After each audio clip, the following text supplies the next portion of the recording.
Shalom. So today we're going to be talking about a sensitive topic. Not because the topic in itself is sensitive, but because of the beliefs that people hold in this Western world, right? So we're going to be talking about angelic possessions. The most common thing people talk about is demonic possessions everywhere, but we hardly talk about angelic possessions as if it doesn't really exist, right? So we're going to get into the scriptures and we're going to look at some concepts. So we're going to open with Hebrews chapter 13 and verse 2. It says, "Be not forgetful to entertain strangers, for thereby some have entertained angels unawares."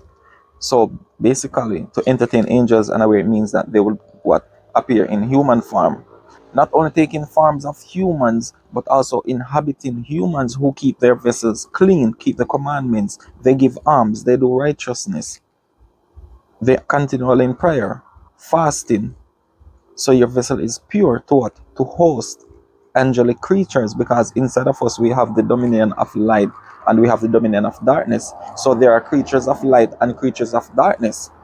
So we can host either spirits of darkness and spirits of light. So we're dealing with angelic possessions in this discussion. So let us go to the book of Tobit chapter 5. I'm just going to be going to the main points. So we're going to go to verse 8. It says, "Then he said unto him, Go and tarry not. So he went in and said to his father, Behold, I have found one which will go with me. Then he said, Call him unto me, that I may know of what tribe he is, and whether he be a trusty man to go with thee." So this is a father and son having a conversation. He wanted somebody to accompany his son to go to another place where somebody owed him some money and so forth, right? So this is Tobit and Tobias, his son. So he said he has found somebody. Let's jump down to verse 10. It says, "Then Tobit said unto him, Brother, shew me of what tribe and family thou art." So if he comes from a tribe and a family, he's a normal person, right? Verse 12 says, "Then he said, I am Azarias, the son of Ananias the great, and of thy brethren."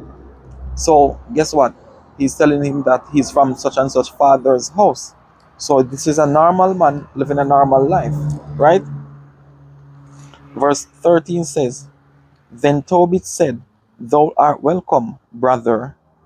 Be not now angry with me, because I have inquired to know thy tribe and thy family, for thou art my brother of an honest and good stock, for I know Ananias and Jonathan." You see, now he knows the family. "Sons of that great Samias, as we went together to Jerusalem to worship and offer the firstborn and the tenth of the fruits, and they were not seduced with the error of our brethren. My brother, thou art of a good stock." So guess what? They do not fall to sexual urges and all of these things. Fornication, adultery, lust, covetousness. These are conscious men who kept their vessels pure. They are not corrupted with doctrines. Now, when you're a praying person, you don't carry much doubts because you understand the power of God, and this is where a lot of people fall. A lot of people who claim themselves to be believers are truth followers. It's not that they don't have the knowledge of God to some extent, but their problem, their stumbling block is the power of God. And at the end of the chapter, we will come to this understanding. Look at verse 20. It says, "Then said Tobit to her," because the mother was complaining, the wife was complaining. He said to her, "Take no care," meaning don't worry. "My sister, he shall return in safety, and thine eyes shall see him." Verse 21, "For the good angel will keep him company, and his journey shall be prosperous, and he shall return safe." So you see, this is faith. So now we're really going to get into this lesson. Chapter 6, verse 2 of the book of Tobit. It says, chapter 6, verse 2 of the book of Tobit, it says, "And when the young man went down to wash himself, a fish leaped out of the river and would have devoured him. Then the angel said unto him," the what? Verse 3, "Then the angel said unto him, Take the fish. And the young man laid hold of the fish, and drew it to land, to whom the angel said, open the fish and take the heart and the liver and the gall and put them up safely. So the last thing we know, it was Azarias, the son of Ananias. But now what we're seeing here is there's an angel speaking through Azariah. Now let's jump down to verse 7. What he's going to tell him here is dependent on his nature, right? As an angel. He says, and he said unto him, touching the heart and the liver, if a devil or an evil spirit trouble any, we must make a smoke thereof before the man or the woman, and the party shall be no more vexed. Verse 8. As for the gall, it is good to anoint a man that hath whiteness in his eyes, and he shall be healed. So far, you can put the pieces to the puzzle and understand what angel this is talking about. Now, this is where it gets interesting. Let's go to chapter 7 and verse 8. It says, and likewise, Edna his wife and Sarah his daughter wept. Moreover, they entertained them cheerfully. Remember, it says you might be entertaining angels. It says, and after that they had killed a ram of the flock, they set store of the meat on the table. Then said Tobias to Raphael, brother Azarias. Let's say that again. Then said Tobias to Raphael, brother Azarias. So you see, he was speaking to what? The spirit in him. What spirit was upon him?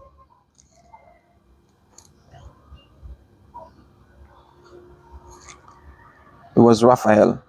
That's an angelic possession. The angel possessed the body of this man, possessed the vessel, possessed the consciousness.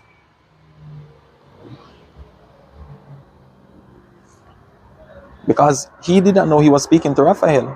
He was speaking to Azarias. But consciously, he was speaking to the consciousness of Raphael.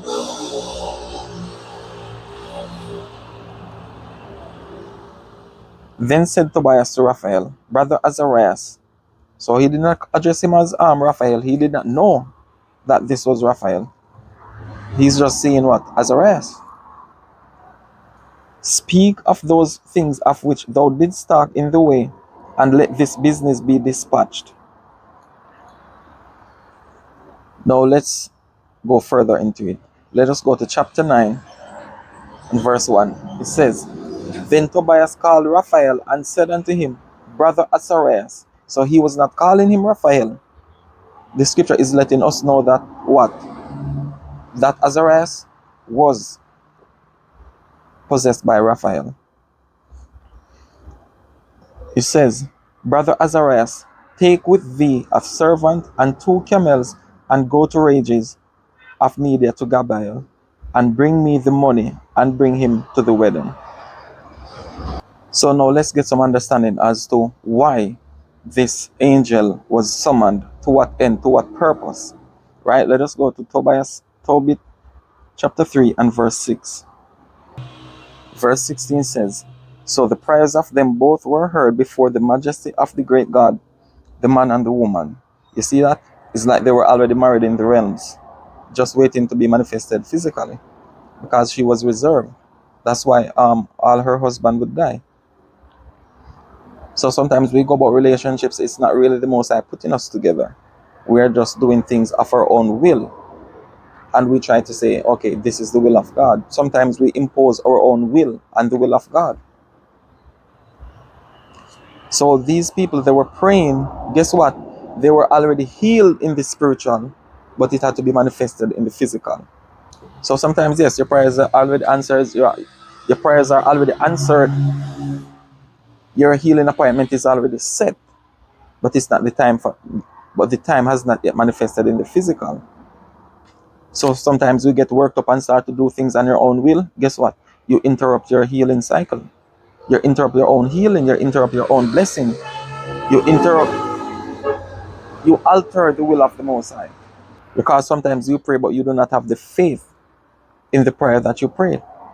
Verse 17, it says, and Raphael was sent to heal them both. This is why he was describing about the fish and the whiteness of the eyes.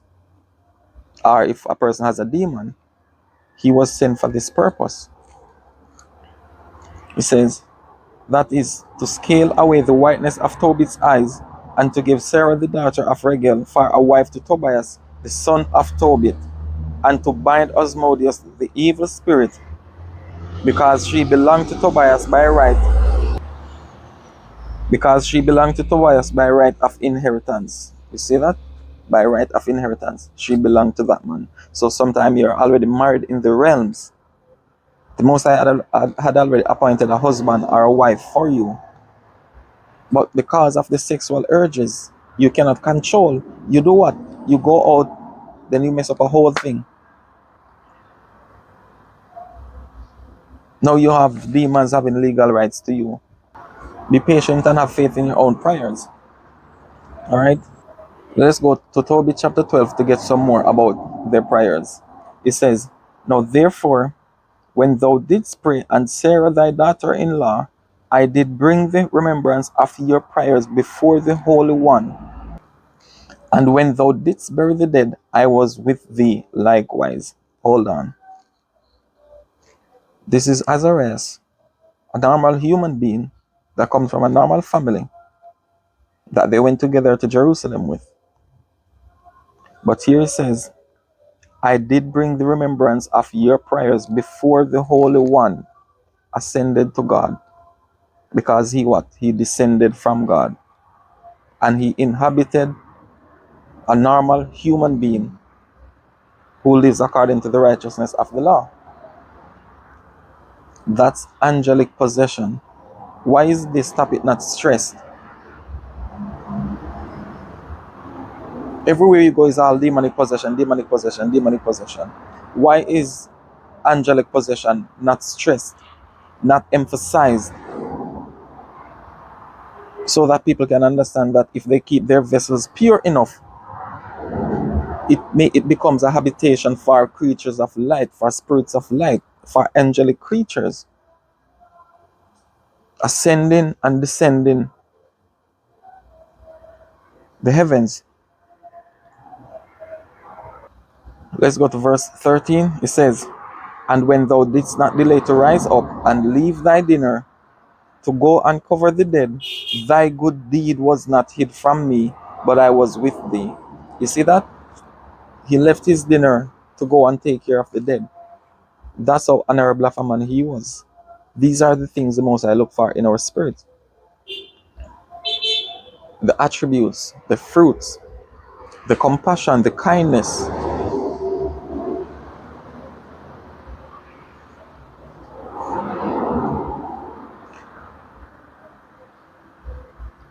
Verse 14, and now God hath sent me to heal thee and Sarah thy daughter-in-law. Now he's going to tell him who he is. I am Raphael, one of the 7 holy angels, which present the prayers of the saints, and which go in and out before the glory of the Holy One. Raphael, the healer of God, the healer of the power. That's the angel you summon for healing. You might be saying, okay, but this is Raphael, the angel of the Most High, the healer of power. Why does he have to use all these physical things to perform the healing? Why didn't he just command the healing? What you don't understand is only through the Son of God you can get to God as a son to a father. Every other means you have to go through what? Through rituals.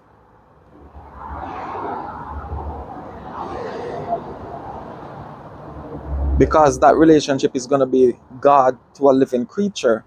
From the standpoint of a living creature to God, you get to him through rituals, meaning through laws, statutes, ordinances, and so forth.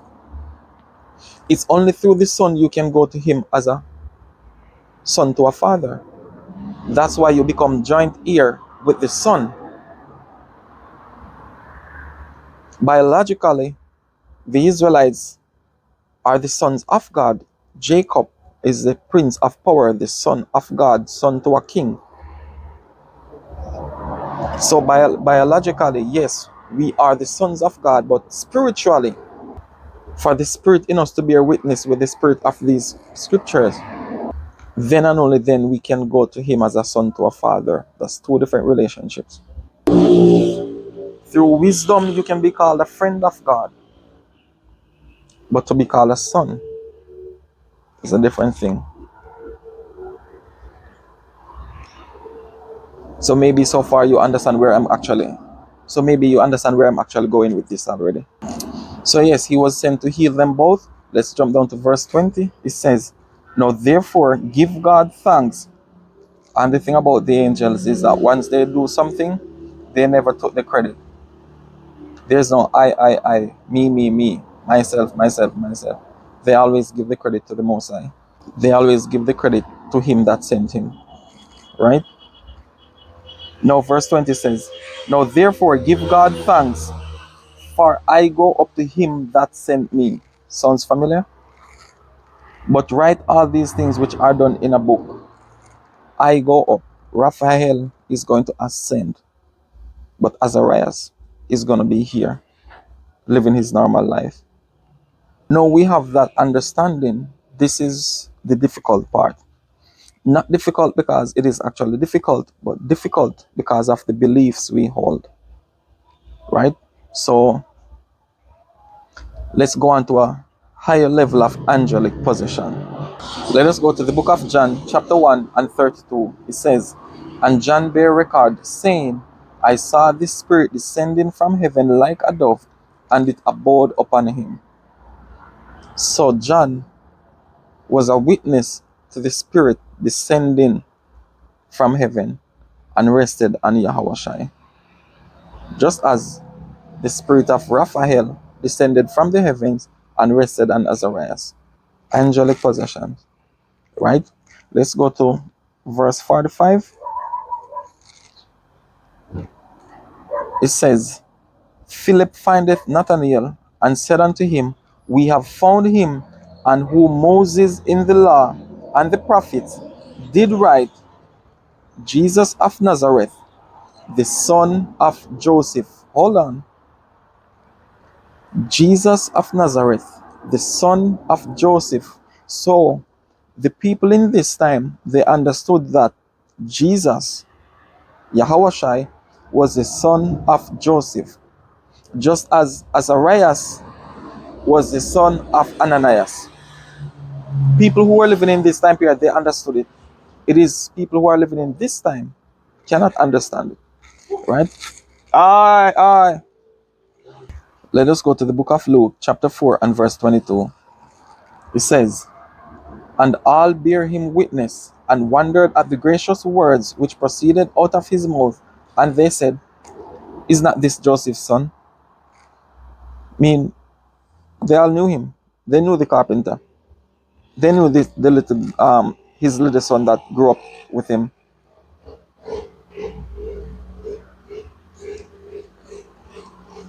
So Yahushai was known as the son of Joseph. Everyone knew that. There was nothing mystical, spiritual, or whatever about that. That was a normal thing. Just as everyone knew Azarias was the son of Ananias, right? Let's go to the book of John, chapter 6. We go to verse 42. And they said, Is not this Jesus, the son of Joseph, whose father and mother we know? They knew him. They knew the parents. They knew him when he was a child. Everyone knew Yahushai as the son of Mary and Joseph. There was nothing mystical about that. He was the son of Joseph, just as Ananias, just as Azarias was the son of Ananias. That was normal. Let's go to the book of Matthew,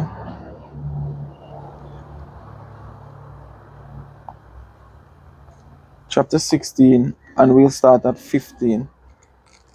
It says, "He said unto them, But whom say ye that I am? Verse 16. And Simon Peter answered and said, Thou art Christ, the Son of the living God. So he was speaking to who? Yahushai. And he was telling Yahushai that you are the Christ. And that Christ is the Son of the living God. Not Yahushai. Everyone knew Yahushai as the son of Joseph.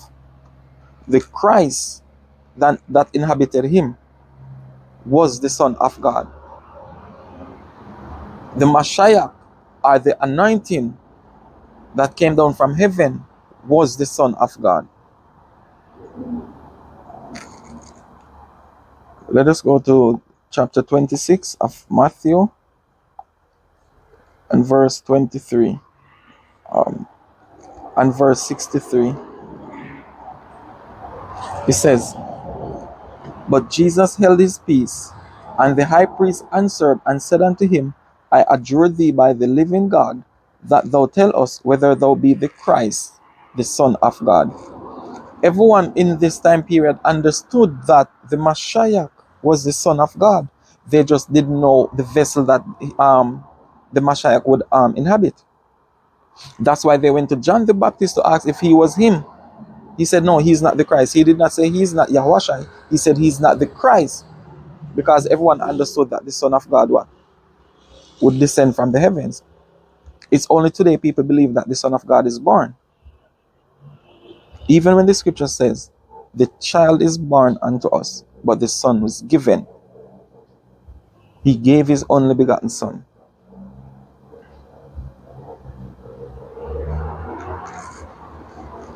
Let us go to the book of Luke, chapter 4,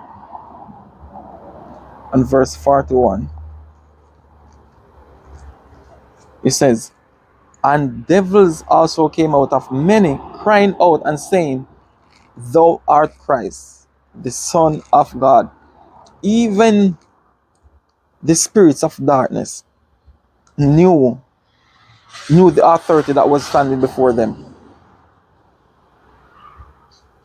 It's just like if you're a seer or something of that nature, you can see an unclean spirit around a certain person or around something. So it's the same way the unclean spirits can see your authority. That's why the moment you open your mouth, they flee because of the authority that you have. Now let us go to the book of John chapter 6 and verse 69. It says, And we believe and are sure that thou art the Christ, the Son of God. They are sure that he is the Christ, and the Christ is the Son of God. Let us go to chapter 11 of John and verse 27. It says, She saith unto him, Yea, Lord, I believe that thou art the Christ, the Son of God, which should come into the world. So just as Azarias was Raphael, the angel of God, is the same way Yahushai was the Christ, the Son of God. Angelic possession. Raphael is a high-ranking angel, and these creatures are creatures of light, and inside us we have light, which is a habitation, a dwelling place. So we welcome these spirits of light to work through the light in us. The spirit bear witness. Just as we have darkness in us and there are creatures of darkness, and these can inhabit us just the same. Whether it be good or evil, it is manifested through the soul. We choose whether we feed the spirits of light or the spirits of darkness. It is determined through our obedience to the law or our disobedience to the law. You disobey, you welcome or you give legal rights to certain creatures. You obey, you welcome or you give legal rights to certain creatures. Man is a habitation for both demonic possessions and angelic possessions. Let us go to the book of Acts, chapter 9 and verse 20.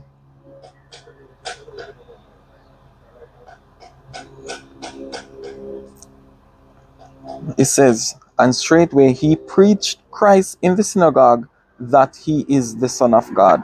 So remember, you're dealing with Hebrews. These people grew up in the temple. They knew the law. Everything you can think about with the law, they knew it. What they did not know was Christ. They did not know the Hamashiach. This is why all they do was going around, hey, are you the Christ? Are you the Christ? They knew that it was supposed to come. They knew it was supposed to inhabit somebody. They just couldn't tell or discern who. So their problem was not the knowledge of the law. They had another problem, which we will get to at the end. Let's go to the book of 2 Corinthians chapter 3, and we will start at verse 13. It says, and not as Moses, which put a veil over his face, that the children of Israel could not steadfastly look to the end of that which is abolished. Verse 14 says, but their minds were blinded, for until this day remaineth the same veil. It says, but their minds were blinded. So you see, he was going around giving sight to the blind. It was not about the physical sight that he was restoring. It was the people that were mentally blinded. And it was not about the people you would say the sinners are the unrighteous people of the world. It was the people, the religious people, the one who followed the religious sect. Just as today, people are so wrapped up in certain doctrines that they become blind to reality. The image of God is the manifested reality. All these pores that you see at work is the glory of God. He says, for until this day remaineth the same veil untaken away in the reading of the Old Testament, which veil is done away in Christ. Right? Verse 15 says, but even unto this day, not just the time of this experience here, but also today, this day, 2025, when Moses is read, the veil is upon their heart. The knowledge of the law does not circumcise your heart. Just because you have the knowledge of the law, it does not mean you're walking in the Spirit. How many of you are still seeking forgiveness, are still repenting from something you've been repenting from for 10 years ago, from 10 years back? The dark creatures of darkness still have legal rights over you. Your flesh is a habitation. So this is why you stumble to walk in the Spirit. Because you have not overcome that darkness, so the light can be called forth.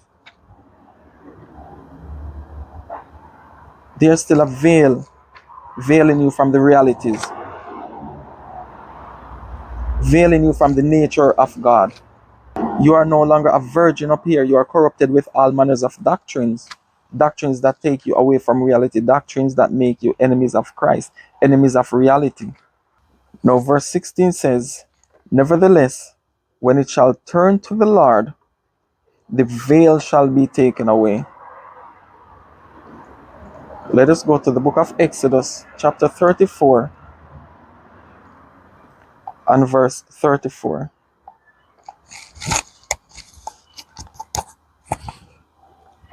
It says, but when Moses went in before the Lord to speak with him, he took the veil off until he came out, and he came out and spake unto the children of Israel that which he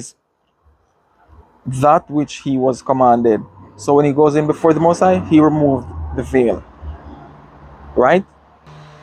Now, let us go back to the book of 2 Corinthians chapter 3 and verse 17. Because it says when Moses went in before the Most High, the veil is removed. Verse 17 says, now the Lord is that Spirit. What Spirit? The same Spirit that Moses went before, where he removed the veil. That Spirit is the Lord. Now you can conclude that matter however you wish to conclude it.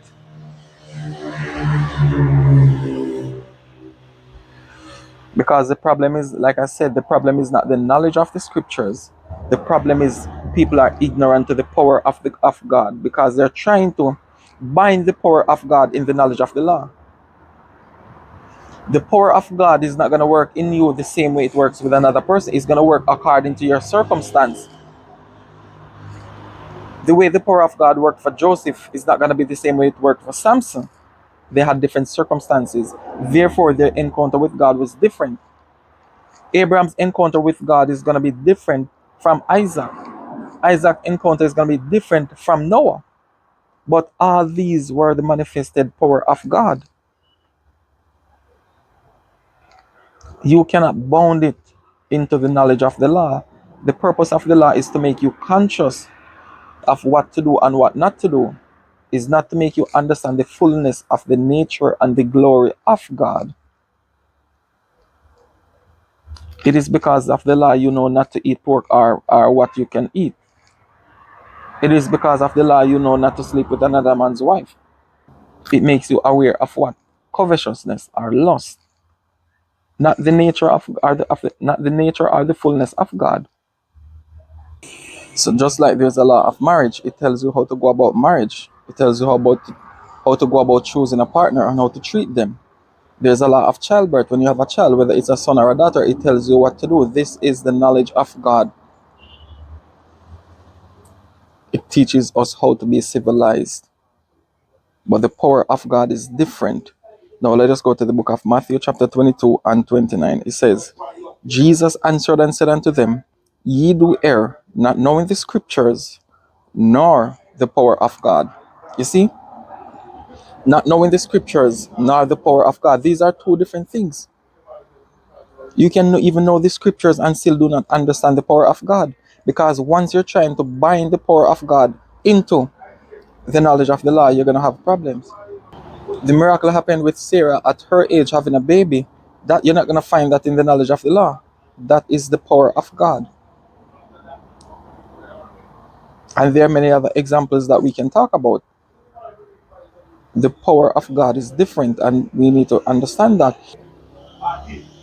Even the Hebrews in this time period, guess what? They grew up in the law. They grew up in Jerusalem. They knew the law. They knew the scriptures. What they did not understand was the power of God. And it's the same thing today. People think that because they know what the Torah says to do and not to do, they think they understand the nature or the fullness of the glory of God. The power of God cannot be binded in the knowledge of the law. The law was for us to maybe conscious of ourselves and our actions and be accountable for them, to make us aware of good and evil. Now let's go to the book of Romans chapter 1 and verse 16. It says, For I am not ashamed of the gospel of Christ, for it is the power of God unto salvation. This is what they did not know. The gospel of Christ, that is the power of God. Reality is the power of God. It is the manifested power of the invisible. The scriptures were to make us conscious.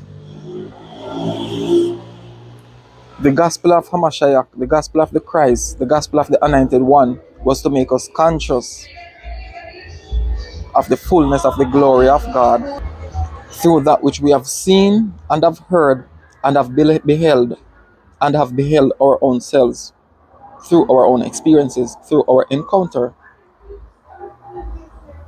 A lot of you have experiences that you cannot even fathom, you cannot even think to understand. How did that happen? That was your encounter with God. That was the power of God. You will not find it in the knowledge of the law.